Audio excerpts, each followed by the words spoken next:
고려-거란전쟁 6화에서 거란군은 고려인 포로를 앞세워 밀고 들어오는 치사한 수를 썼습니다. 하지만 양규 장군의 결단으로 거란군에게 화살을 쏘기 시작하며 6화가 막을 내렸습니다. 그럼 7화에서는 어떤 이야기가 펼쳐질지 예고편을 통해 살펴보겠습니다. 예고편이 시작하자마자 현종에게 전달된 소식, 흥화진이 무너졌다. 6화의 마지막과 예고편을 연결해보면 시청자들은 양규가 포로들이 맞는 걸 감수하며 화살을 쐈지만 그 판단이 늦어져 결국 흥화진이 함락된 것처럼 보여집니다. 하지만 이건 예고편의 속임수죠. 곧바로 양규가 우리가 함락되지 않았다는 걸 알려야 된다고 말하며 봉화를 올리라고 합니다. 그리고 봉화를 올리려는 조선군에게 거란군이 다가오는 모습이 보여지죠.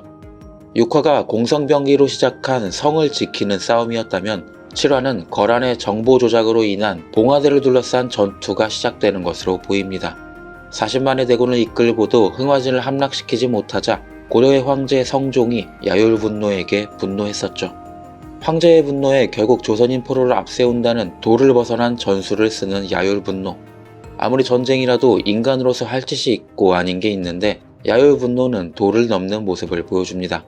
하지만 이것마저도 막히게 되자 결국 거란의 소배합이 계책을 내는 것으로 보입니다. 6화에서 자신있게 인해 전술로 고려군에게 쉴 시간을 주지 않으면 된다고 야율분노에게 조언했었는데 그 전략이 먹히지 않았었죠. 결국 흥화진을 함락시키지 못한 근본적인 이유는 자신의 인해 전술 때문이었다고 판단한 소배합이 정보 조작을 펼치는 것으로 보입니다. 드라마 인물 설명에도 그렇고 이후에 펼쳐지는 여러가지 정보 조작을 보면 소배합이라는 인물을 드라마에서 상당한 지략가로 표현할 것 같습니다.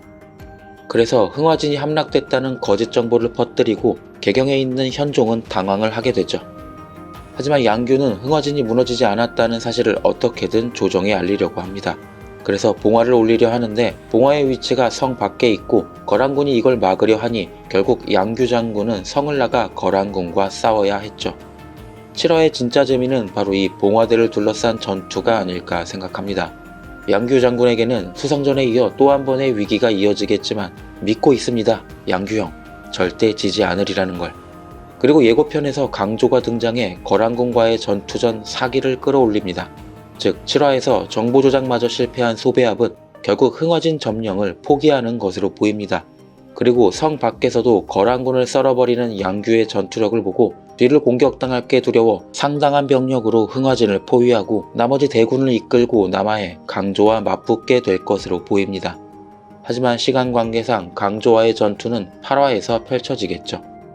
6화에서도 분명히 양규 장군이 역사에 남을 정도로 잘 싸우는 전투임에도 불구하고 민간인들은 포로로 잡히거나 죽고 방패가 되며 참혹한 모습을 보여줬죠.